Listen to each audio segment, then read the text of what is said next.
you are somebody's favorite show, there's something about your content that puts people in a pleasurable mood. Like, it makes them experience pleasure.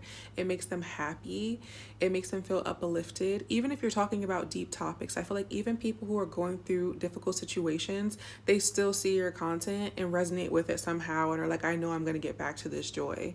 And there's something coming through about your energy being very grounding. So your content could have a very grounding sensation or energy to it that makes people feel like they come back down to earth, or like come back into themselves, back into their own body. Your content also shows people where they are resisting certain areas of their life. So I'm seeing in my mind's eye a dancer, and it's like showing people like, oh, I have trauma stored in my hips or something like that. Like, something about your content awakens people, or it moves something in their soul to see, oh, this is where I'm not really allowing myself to fully live. So there's something about the clarity that your content provides through whatever medium or form of art you choose or you honor. I also see that your content helps people get back to their roots. So yeah, like, it's just like this energy of when people look at you, when people watch you, when people hear you speak, they feel like they get back to themselves. They feel like they get back to the original them without all of the external voices, without all of the, I'm seeing mosquitoes in my mind's eye. So like, energy vampires. You help people get back to their core. I'm seeing the word hope core. So you could produce hope core content. That's interesting.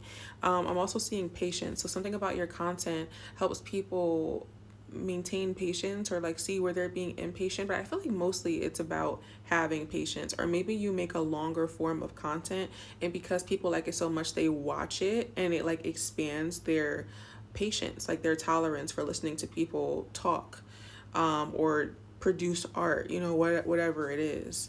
I feel like that's really interesting. And I think that the reason why this video came up is because I feel like there's this energy of somebody doubting their content, or doubting their connection with people, or doubting whether or not they actually have an impact. You do. I just saw 222. You are in alignment with whatever you're doing. And I also am like feeling this energy of like, well, I'm still figuring things out. And what if I shift? And what if I change? And what if I morph? And what if I rebrand? And you can still do all that, and people will still gravitate to you. Some people will fall away because that's the natural order of things, right? When you change, that means you're going to shift into alignment with yourself, but shift out of alignment with other things, places, and people. And that's natural. But what's going to also happen is that when you shift into alignment with that newer version of yourself, or the more aligned version with yourself, however you describe it, the people who are meant to be with that version are going to gravitate toward that version. So don't ever worry about change. Don't ever worry about transformation. The people, the places, the opportunities or experiences, whatever it is that you're looking for, that's meant to find you, will still find you in that next version of yourself. Will still find you in that next season. Do not ever resist growth and transformation when you see that there needs to be a change. Okay, it's okay to outgrow anything to grow more into yourself. I love you so much. Thank you for 20K. And I'm so honored to be here with y'all, for real.